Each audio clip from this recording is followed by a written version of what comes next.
Parte ng residential area sa Dagupan City tinupok ng apoy. Para sa detalye kasama natin, Idol Joanna De Vera.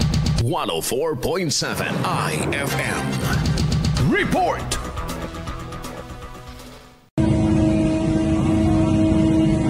Matapos ang pananalasa ng Bagyong Uwan kagabi, isa namang matinding sunog ang tumupok sa ilang mga kabahayan ng isang residential area sa Arellano Street, Barangay Pantal, Dagupan City kaninang tanghali. Ayon sa ilang residente, mabilis na kumalat ang apoy dahil sa dikit-dikit at ang iba ay gawa sa light materials ang mga bahay sa lugar. Karamihan sa mga nakatira roon ay kasalukuyang nasa evacuation center matapos lumikas dahil sa bagyo. Sa kabila ng baha, kanya-kanyang salba ng gamit ang mga residente. Ilan ay nagligtas ng kanilang mga alagang hayop habang ang iba naman napatulala at napaluha sa sinapit ng kanilang tahanan.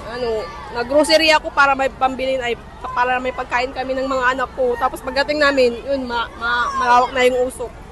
Nataranta na ako, di ko na alam gagawin ko. Tapos ginawa ko na lang yung mga damit ng mga bata.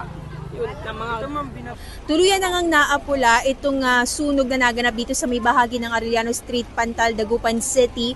Habang makikita nyo sa aking likuran itong mga residente kung saan ay binuhat na at inilikas yung mga tingin nila ay kaya pa nilang mga buhati na kanilang mga kagamitan at sa ngayon nananatili dito sa may harapan, sa may kakalsadahan habang minake sure naman ng BFP o Bureau of Fire Protection Dagupan na ligtas ang lahat at maayos nilang naisagawa ang kanilang operasyon dito para tuluyang maapula ang sunog. Mabilis namang rumisponde ang Bureau of Fire Protection, CDRRMC, Panda Fire Volunteers at Emergency Response Team upang apulahin ang apoy. Ayon kay BFP Dagupan Chief Inspector June Wanawan, nahirapan ng kanilang mga tauhan na makapasok sa pinagmulan ng sunog dahil sa masisikip na daanan. Well, nahirapan tayo doon sa kasi yung mismong area is mga iskinita, no?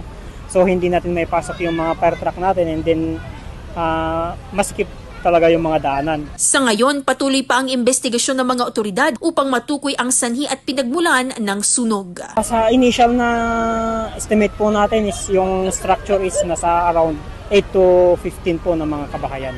Well, actually ma'am, ongoing pa yung investigation natin, no, regarding sa kung saang mismong lugar or area doon sa loob yung pinagmulan ng apoy.